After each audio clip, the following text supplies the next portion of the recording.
Kelly, we talked about fatherhood at length a couple of different times. Yeah. And you decided to do some stuff, man, talking to parents and children about their relationships. Right.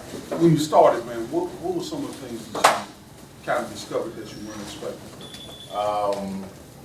Can't say that there was anything that I wasn't expecting, because the individuals that we chose to talk to are fathers, that are really active in their children's lives.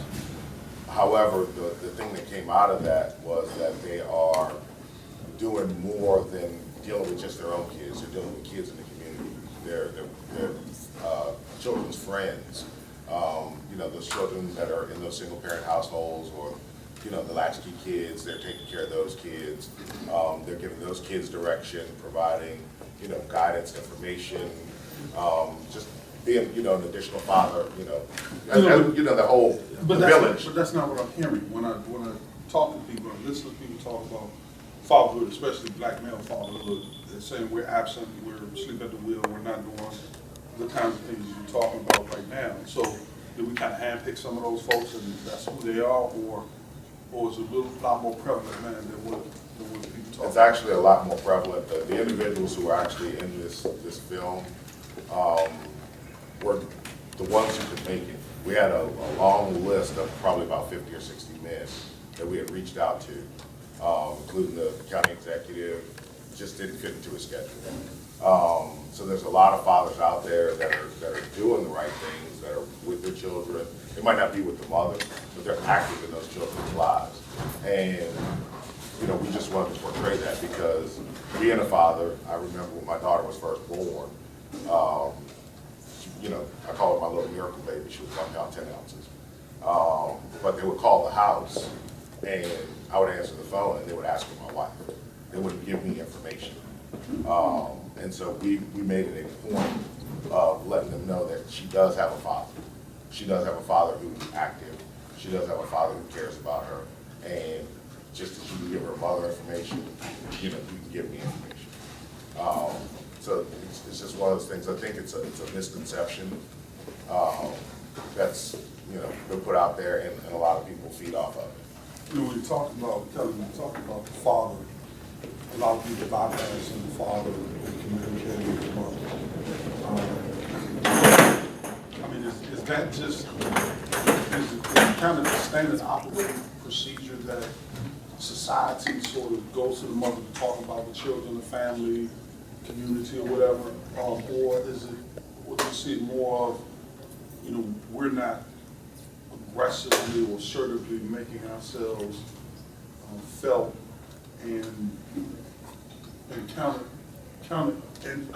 for in some of these situations? I would kind of think that it's more like a historical type thing. When you think of a woman, if you have a home where there's a man and a woman, typically there's certain roles that are just associated with the mother that are not necessarily associated with the dad. And not that, of course, dads are really important, fathers are important, but probably if you fill this room with 100 women and you said, who makes your kids' doctor's appointments? Probably out of those 100, a large percentage is going to be the mom that handles that part of child's care. So it's probably just a mindset that needs to be broadened so that people know that there are homes where there are dads, and dads who are involved, and dads who love their children, and dads who help out their wives with child rearing. The audience, as we talk about this, what kinds of things go through your mind as we talk about fatherhood and children? I see you smiling over there, John. For probably 18 of the last maybe 23 years, I've been involved with children, young adults, and children's ministry at the church. Been a children's ministry director, administrator, team leader. Done a lot dealing with children.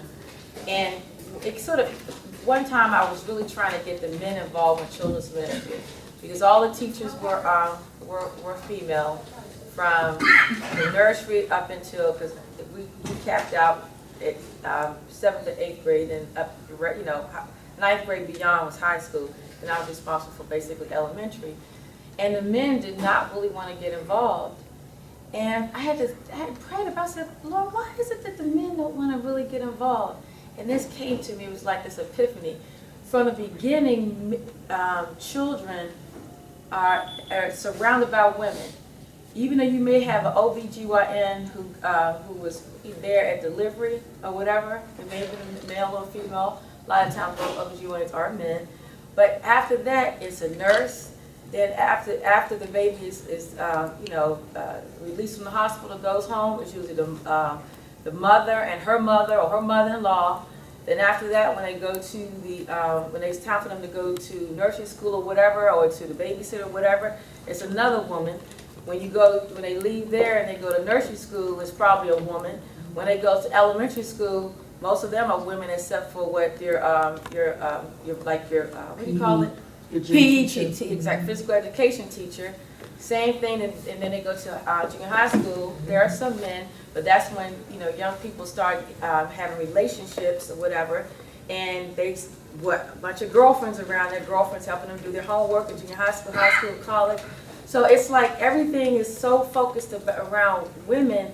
There's almost a natural thing in society that you gravitate toward the women, and for a lot of different, especially things personal, like for the example that you gave, even though it's completely wrong, but if you think about how the society has been programmed, that everything really falls on the back of the woman, and that's why men don't naturally get involved. And when I explained that to the men at our church, because I had a special meeting for them and explained to them, they were like, wow. I said, for that very reason alone, we need you to be involved. I said, even from the voice of authority, when you think about, like we had the 3 or 4-year-olds, some bad little boys, I'm telling you, and they would ignore the women teachers. They completely ignore them.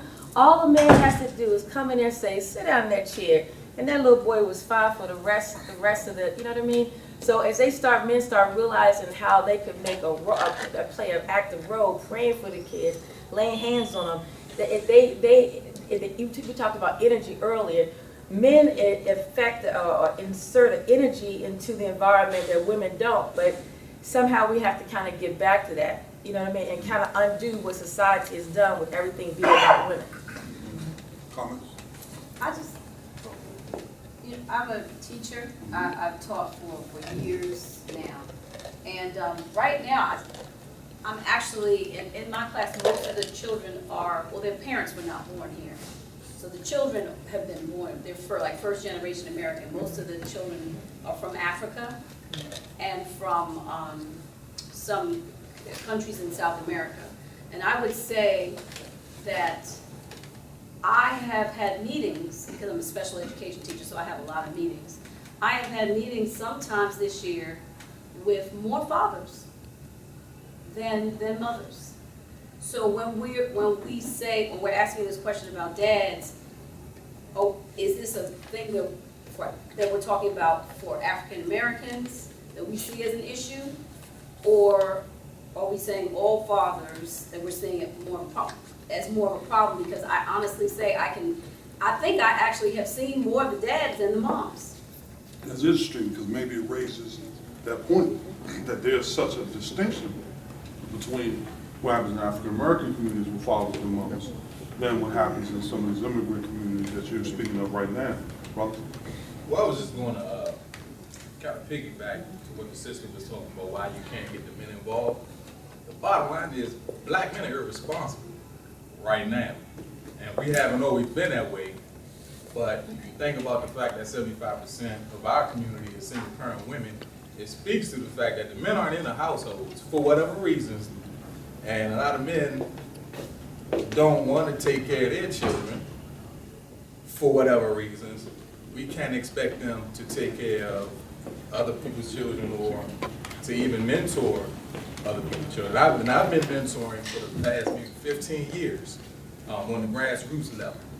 And a lot of times we end up just being babysitters for the sisters who drop their sons off. And as you mentioned, to turn boys around, you just have to keep them with men. Yeah. And I've learned that through mentoring. So I just wanted to add that. The brothers just aren't responsible.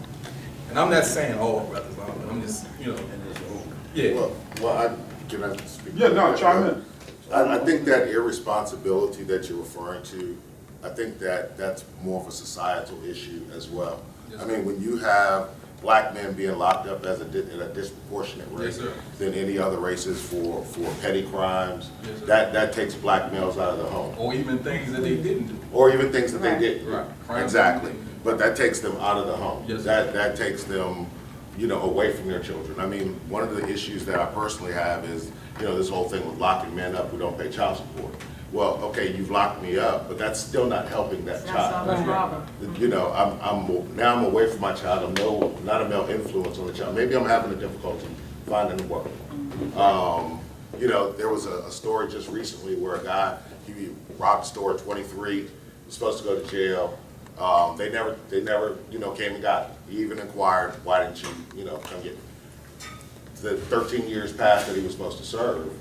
And in July of last year, U.S. Marshals just showed up on his doorstep, took him away from his family. This man is not, he's a deacon in his church. He's, been raising his kids. He's been doing the right thing ever since, he committed that crime. And, you had this outcry of he needed to now go to jail for 13 years. Fortunately, there was a judge that had some common sense that said, look, you've changed your life around. We can see, evidence of that. And so from the time that you've been in jail since July up until you've come before me, time served, go home and be with your family and your children. So, I think that those kinds of things make a difference as well. So, Yes, sir. And I agree with you, there are irresponsible folks out there. Yes, sir. But, there's also other factors that come into And it's play. interesting because I never hear anybody say anything about an irresponsible woman or irresponsible mother. We're Help out me there. out. We're out. I'm listening. I mean, Yeah, you as a No, I hear the conversation about the woman who had the child too young to take care of it. But once you're past that point, I don't hear people talking about mothers and women being irresponsible. We're out there. It's only because some of us have, I'm not irresponsible. I say us, women, because we have mothers, we have grandmothers who step into the role of taking care of the children that we pretty much say whatever to. So we're out there, it's just that we have such a Support system. where grandmothers, like my mom would have never, if I would have decided to just not care for my daughter, my mother would have never just let her go by the wayside. She would have stepped in. So most of us have that, even though those support systems hate the fact that you're being trifling or you're irresponsible, they're not gonna let the children just go by the wayside. They are out there in terms of having children and leaving them with your grandchildren. There's two young ladies, sisters, who I grew up with, I think we started going to school together in 7th grade. And they were always a little fast. That's just how they were. And so as they got older, and they got caught up in the whole drug world, freebase and crack and all that or whatever, between the two of them, they had 7 children. And they would just have these babies and drop them off to their mother, and they'd go out in the streets, do with it, and then get pregnant again, drop them off, and then their father died. So here you are, their aging mother raised 7 of these kids, and she died like when most of them were like in their teenagers. And I would go and help out a lot, money wise, and just come let her go shopping sometimes. And my girlfriends, like, they had absolutely lost their mind. So they're out there. Do you see in your work, do you see many children or mothers crying out for the father or the man?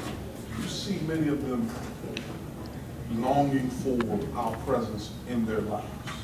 Absolutely. And I actually see some of the other scenario too, where mom is the absent parent. So it does happen. I think, again, it goes back to just probably more often than not, if the mom has the child, then, it just seems like there's more of the mom being there for the child than not. So there are some of the mothers that you mentioned. But you said, do I see moms, you did mention mothers, right? Crying out for the father? Absolutely. It's difficult to be a single mother, and I don't think anybody really wants that to be their fate, if there's something that they can do about it. But yeah, absolutely. Mothers want and need support. Mothers want an emotional connection between their children, and their children's fathers, whether they're together or not. Mothers, I had someone just telling me the other day in one of my sessions, it might have been earlier today, that the reason why she feels she still has anger towards the dad, it's not so much that he's incarcerated and will be until 2034. It's that because he's incarcerated, now I struggle financially. Because if he were, even if we weren't together, he'd maybe be able to contribute. And she was just talking about how difficult it is for her as a single mother with the financial pressures that go with that. So yeah, even though she doesn't want the relationship with him, she wants him to have a relationship with her son, and then she struggles about, how am I gonna tell him that this is your dad? Her son is 6 years old.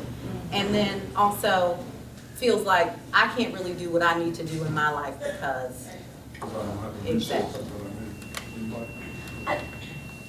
When you say cry out, I don't know, I agree with you. But what are they crying out for is usually my question. Because a lot of younger, and I hate to use the word urban, but urban women, they're not really crying out for fathers just to be there for children. They're crying out for themselves. So some of them actually have babies, not to really have a child, but to have a connection with the man. And some of them don't cry out because they want them to be a father to the children. They're just crying out because some of them don't even want the children, but they wanted the man. And they figured that if I have this baby, he'll stay with me. So some of their cries are, to me, sometimes fall on deaf ears because they're not really crying out for their children's sake. You know, and I had someone, hold that thought, I had someone on the show a couple of weeks, several weeks ago, and I talked about, I asked the person, do you women even need us anymore? I mean, you're looking at the fact that now you guys are making more money than us. You're looking at the fact that, heck, you can hire somebody to cut your grass. You can hire somebody to clean your house. You can hire somebody if you want to take out the trash. You know, I think I was talking to Marcus Speaker Man, and I'm going to keep it how I say rated G because we have some children in here. But we were talking about writing a book called The 3 Ds: dinner, and dance, and then you fill in the third. And it's almost as if I'm hearing. Now, understand this comes from a lot of conversation with people. I'm almost hearing that there's this burgeoning trend among our women that they don't even need us or want us around, either because they said, well, you was absent for so long, so the hell with you. Or it's, you know what, a buddy of mine in Buffalo, Franklin Red, he said that one of the things that he notices that black women especially do is they hedge all the time. And what he says, what he was referring to is that they hedge against the fact that you're going to get sick. They hedge against the fact that you're going to lose your job. They hedge against the fact that you're going to step out on them. So what happens is instead of giving themselves to you in totality, they're always holding something back because they know at some point you're going to be like every other man in their life, and you're going to disappoint them, discourage them, and settle. And then once it starts happening, they say, there it is. And now the hedge becomes a movement away from. Now, just throwing this out open-endedly, give me any kind of feedback you want on what I just said. I see you smiling. Yeah, let me say something. You know, this is a loaded issue because we talked about this the last time I was here. And I really think there are so many factors that have to be considered when you talk about what black woman or woman still really feels like she needs or wants a man. And I think like for me, I grew up with two parents. They've been married almost 50 years. And in my mind, like I always knew I'm gonna grow up, I'm gonna get married, and I'm gonna have children. And I had a dad there, a good dad. So in my mind and in my life, a father was an asset. You know what I mean? Something that didn't look at it like a need thing. It was something that I wanted because that's the way I grew up. When did we become liabilities? Because none of we were assets. When did we become liabilities? I think that's the factor that you have to consider, the perspective of the woman and the perspective of the man that woman is with.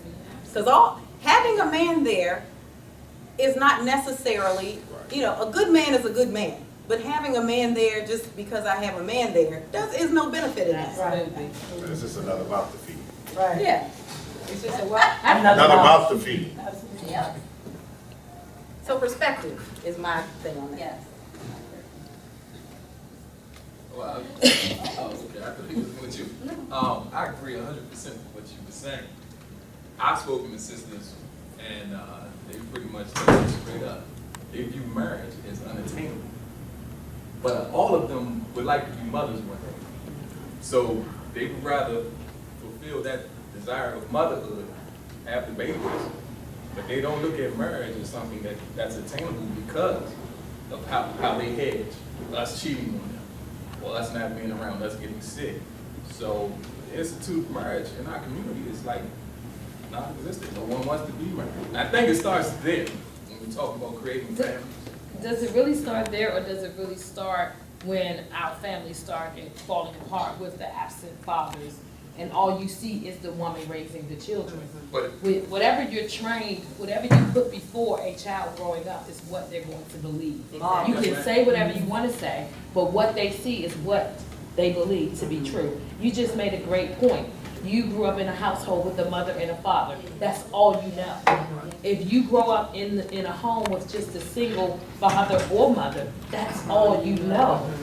So then you grow up and then you try to obtain something that you are not familiar with. Especially if you So- don't have examples That's around. right. That's what I was something No saying. reference to point. begin with. Absolutely. Yeah. So I think it's just repetitive behavior as it relates to how we work. That's why it's so important as parents that we really present what family really is before our children as they grow up, because that's what they're going to believe.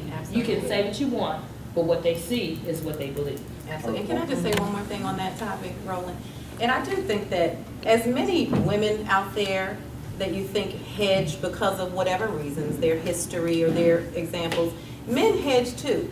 When the last time that you were at a black wedding and it came to the time for that garter to get Yeah. on, have you seen the men part like the Red Sea? Nobody wants to catch that. So let's talk about that. So what happens is, so what happens is, our hedging a lot starts before we even get into the relationship. And black women's hedging starts after they get into the relationship. So what happens is men are ducking and dodging. See, when I was 9 years old, all I wanted to do was go play in the NFL. When I was 14, 15, 16, and we were in school together, all I wanted to do was play in the NFL. Now, my high school sweetheart was watching something on TV with Snow White and the Seven Dwarfs or whatever. So she was looking for Prince Charming, and she was looking forward to her wedding. So I have these young ladies who grow up looking forward to their wedding from the time they're 7. And from the time I'm 7, all I'm thinking about is trying to get to the NFL. So by the time I'm 25, 26, whatever age it is that someone's talking to me about marriage, I'm looking at them like, for real? You know, like, I wanted to go play ball, and I'm still chasing that till I'm 40, almost. So what happens is we almost start out with this situation where when we get involved with a female, you guys jump in, with a few more minutes, jump in as you want. We start a situation involved with females, and we're wondering right off the bat, is this someone I'm gonna have to marry? Have to marry. No, I understand, is Yeah, this someone I I'm get gonna you. have to marry?